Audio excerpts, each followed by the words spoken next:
Our first proposal would make the FlexFare pilot program permanent, offering yellow taxi cab passengers the same price certainty as for-hire vehicle passengers. James DiGiovanni, our Deputy Commissioner for Policy and Community Affairs, has a short presentation on the FlexFare rule proposal and can answer any questions. James?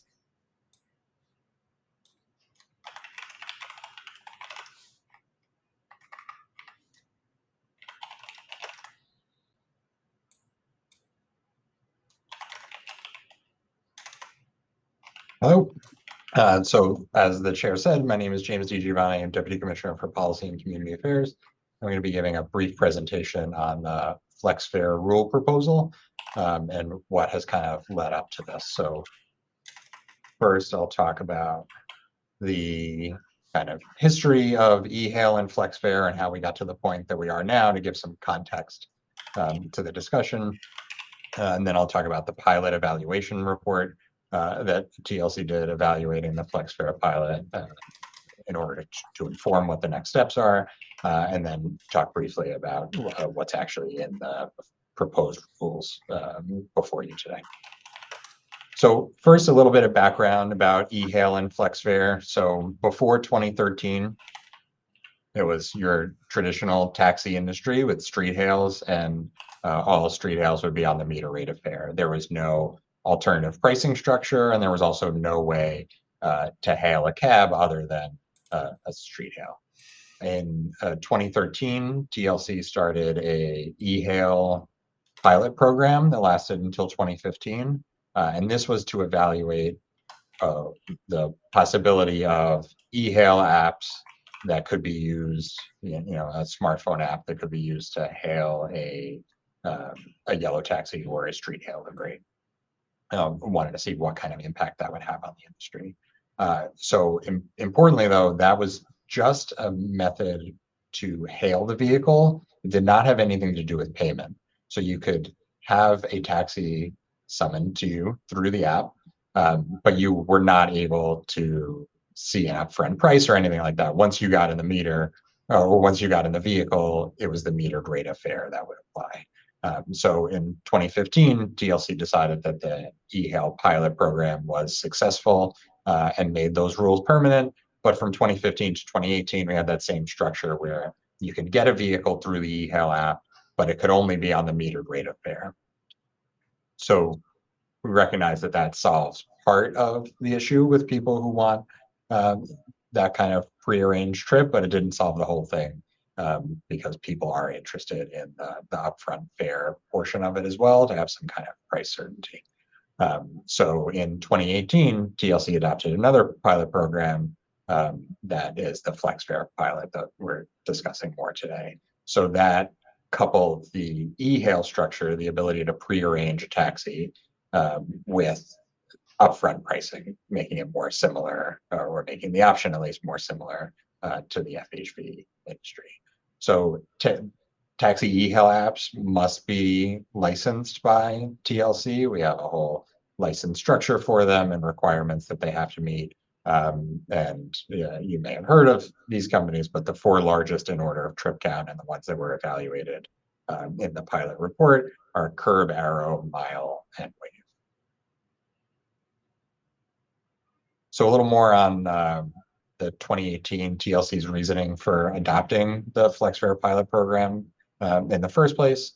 It was TLC's opinion that passengers preferred upfront pricing. So this was a good thing for passengers. It allows them to price shop between apps. And we've all had the experience of opening up one of the apps, seeing what the price is, thinking maybe that's a little too high, checking the other app, seeing where you can get your best deal. So this allowed taxis to be part of that ecosystem and allowed passengers to get that that experience from taxis as well. And perhaps the most important thing is some price certainty for passengers. So you know when you order the vehicle what the price of the trip is going to be, rather than sitting in the vehicle, maybe in traffic, or watching the meter tick up and not knowing the final price until the end of the trip. Another big part of this was to offer the industry more flexibility and for there to be more parity between the taxi industry and the FHV industry. if these are things that the FHV industry is allowed to do, why not let the taxi industry, not require, but let the taxi industry also take advantage of that flexibility. And of course, taking advantage of that flexibility involves attracting passengers who prefer that option, who may have been choosing FHV companies because they preferred this kind of pre-arrangement with upfront pricing. Now the taxi industry can compete for those same consumers. So the key parameters of the pilot program were to allow e-hail apps to offer the upfront binding fare to passengers.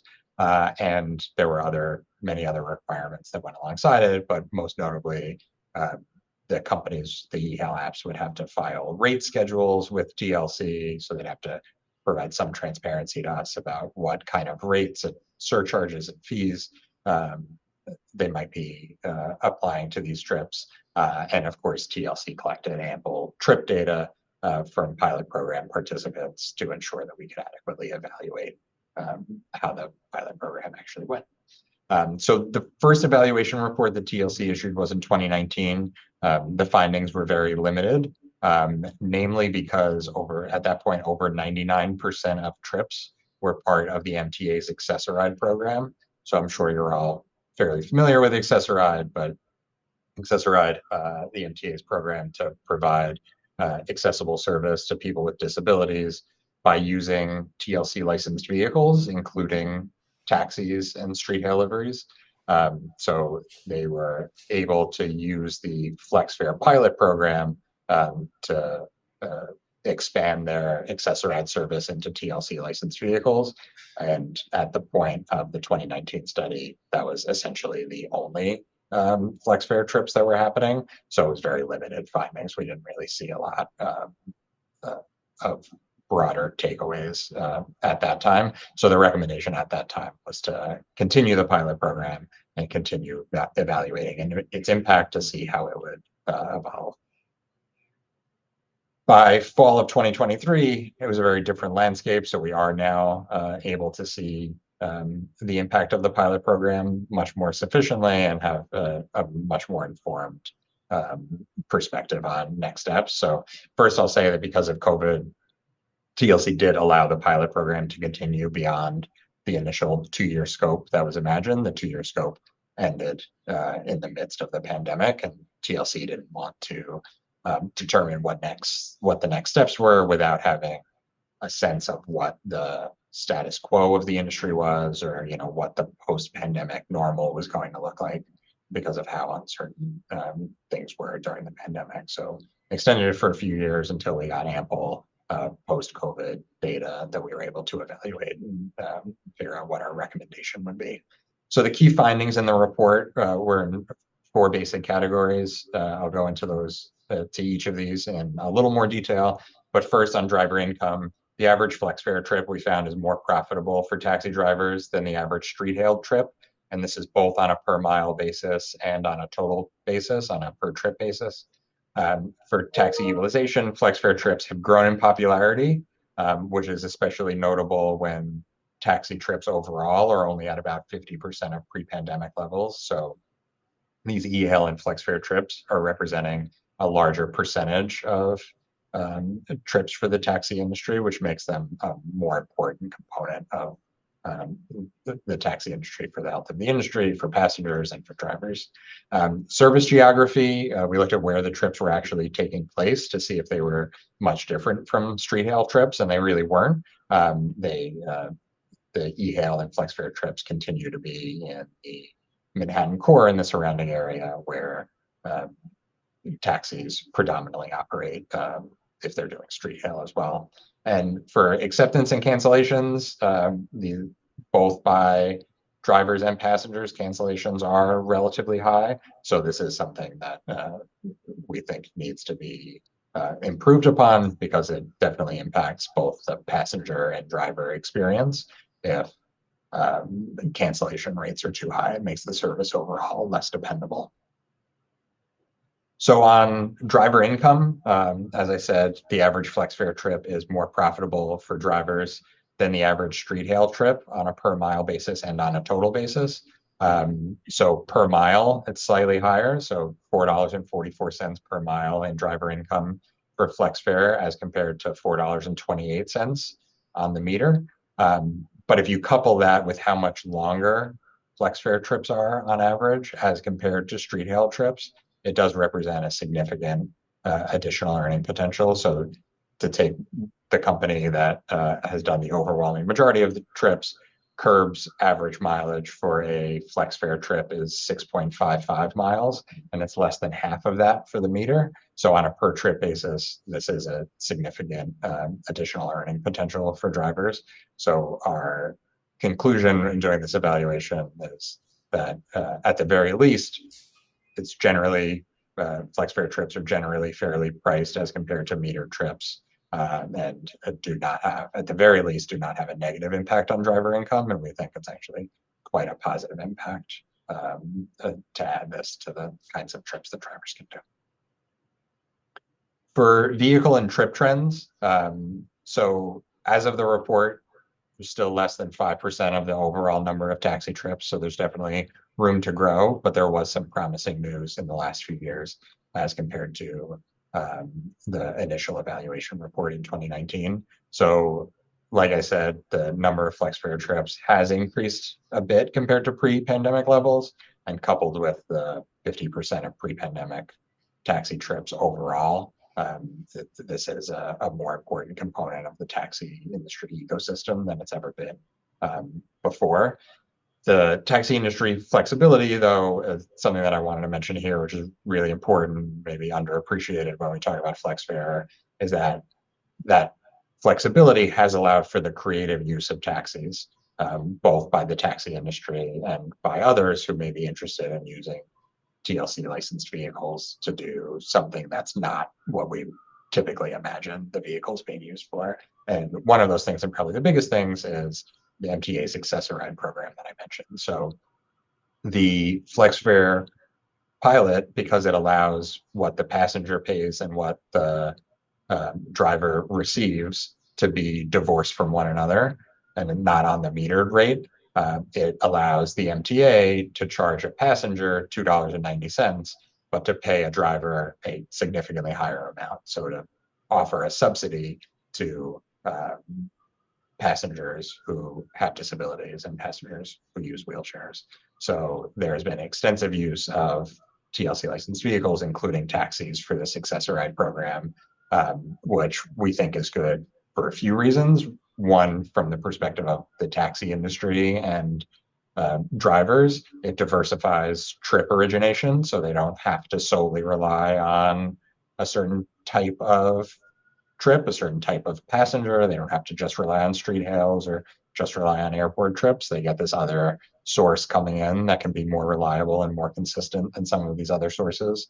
And perhaps as importantly, from the perspective of passengers and passengers who have disabilities, this is a really significant benefit. And what we've heard, and we know what the MTA has heard, and a lot of public comments are really supportive of the use of TLC licensed vehicles for accessoride and how they have expanded transportation options and mobility options for people with disabilities and people who use wheelchairs. So there is that important component of this as well. Maybe not something that TLC imagined being an important component 5 or 6 years ago, but it has definitely become something that makes this an accessibility initiative in addition to all the other benefits that it has. For the geographic distribution, I think there was some hope at the time that the pilot program was adopted that we'd see more geographic distribution of taxi trips into the outer boroughs through pre-arrangement and FlexFare. We really haven't seen that quite yet. The FlexFare trips are still concentrated in the Manhattan core and the surrounding areas where street hails are also most prevalent. Main difference being the airports. Obviously, taxis do a lot of airport trips, but e-hail is not permitted at the airports, so there are not FlexFare trips at the airport. There are obviously, some advantages in trying to get more service in the outer boroughs, but because of the concentration of taxis in the Manhattan core and the surrounding areas, that's also where wait times are going to be lowest. That's also where driver cruising and deadhead times are going to be lowest. So it does make some amount of sense that if you're a passenger thinking about whether you should e-hail a taxi, the areas where taxis are most prevalent are probably going to be the place that you would be most likely to e-hail them as well. So finally, in light of all that analysis, TLC staff is recommending making the FlexFare pilot program a permanent feature of TLC rules.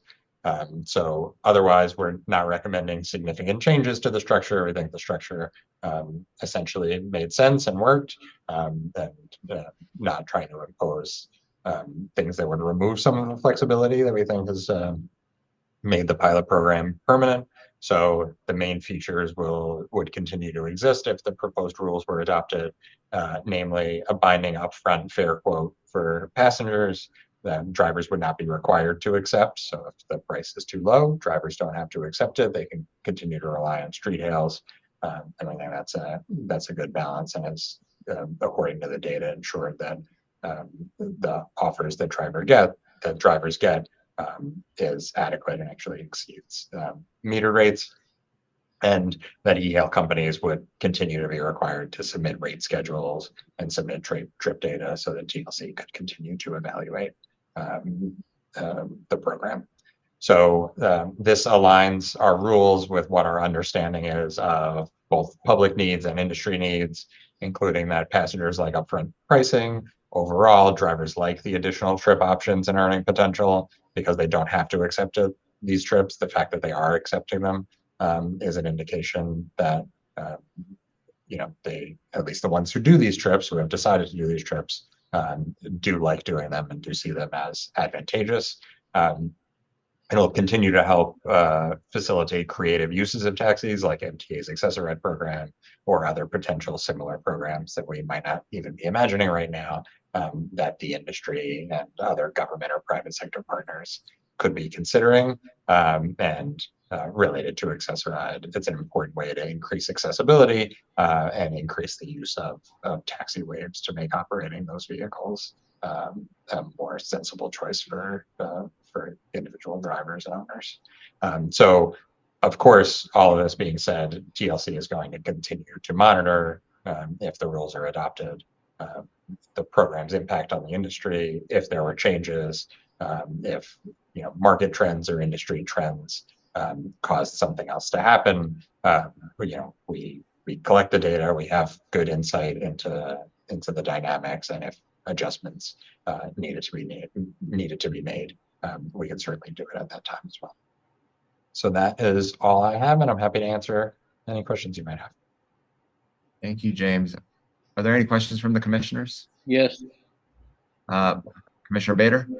Good morning. Thank you for that very thorough presentation. And it all sounds very promising to me relative to expanding the opportunities for our yellow taxis and the drivers. You indicated that there were 4 apps that the taxis can use. Are you aware of that there's any relationship between those 4 companies and any other interested party within the industry, whether it's medallion lenders or whether it's conceivably even Uber or Lyft or anybody else who's a, so to speak, a player in the industry? Are we aware of any relationships there? Sure. So I can say 2 things primarily. One is the 2 largest e-hail apps, Curb and Arrow, are owned and operated by the 2 licensed technology system providers for the taxi industry. So Curb is both a licensed e-hail app and a licensed technology system provider. So that is all of the in-vehicle technology. Curb also provides that under a separate license, but you can see how it would make sense if you have the e-hail app to also have the in-vehicle technology. Same with Arrow. It's a little less straightforward with Arrow because they use a different name, but under their e-hail app license, they are Arrow. That's their passenger-facing application. But as a technology system provider, they're called CMT.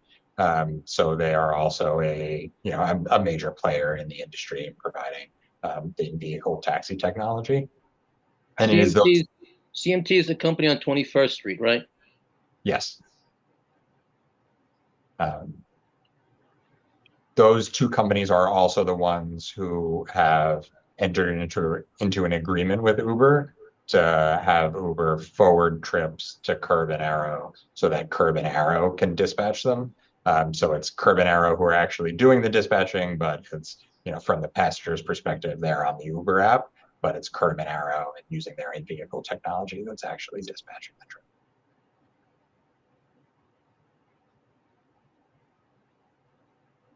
Any other, Commissioner Kaufman? Thank you. That was really interesting. I was just wondering if there is room for or an appetite for how surge pricing might become an option through expanding this service. Yes, so under the FlexFare pilot and under the proposed rules that are before you, the e-hail apps can do all kinds of pricing models as long as it's consistent with the rate schedule that's filed with TLC. We have not seen an incredible amount of variation and experimentation in different pricing models, but dynamic pricing or surge pricing or promotional pricing, or there's been a little bit of promotional pricing, but for the others, it seems to be pretty close to the meter rate, and that's why it's 16 cents difference, the per mile rate between FlexFare and e-hail trips. So we're seeing them stick pretty close, but maybe over time the companies can choose to experiment with more models. Commissioner Bader? My understanding, though, because this was my concern as well, my understanding is under the rules, though, since these are licensed, unlike the for hire vehicles, that the rate schedule that they would apply to is something that we must approve, unlike the fact that we have no control over the fares for Uber or Lyft. But in this case, since we license them, this is a rate schedule that they would need our approval for. Is that correct? So they do, the e-hail apps do submit a rate schedule, but we do not have requirements for what bans or what kind of policies they have within their rate schedule. So they just have to file it with us as a transparency so that we know what they're doing and what their plans are. But if they wanted to say that they're going to apply a 10 times rate at certain times of day, like they have wide discretion for what they file with us, as long as they file something. And what is our oversight there?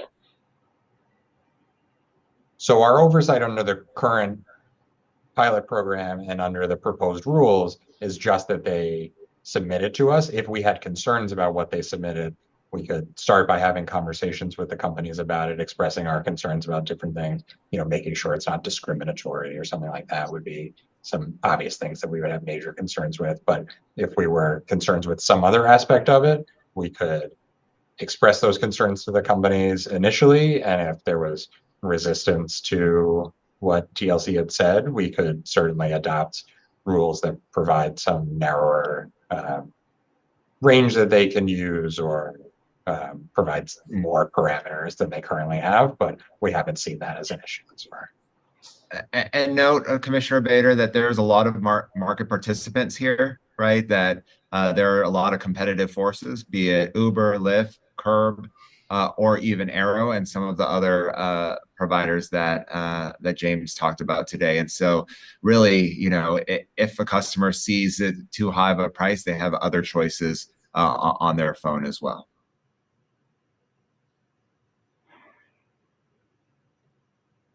Are there any other questions from our commissioners? All right. Well, thanks again, James, and I appreciate the presentation, and I think everyone does as well.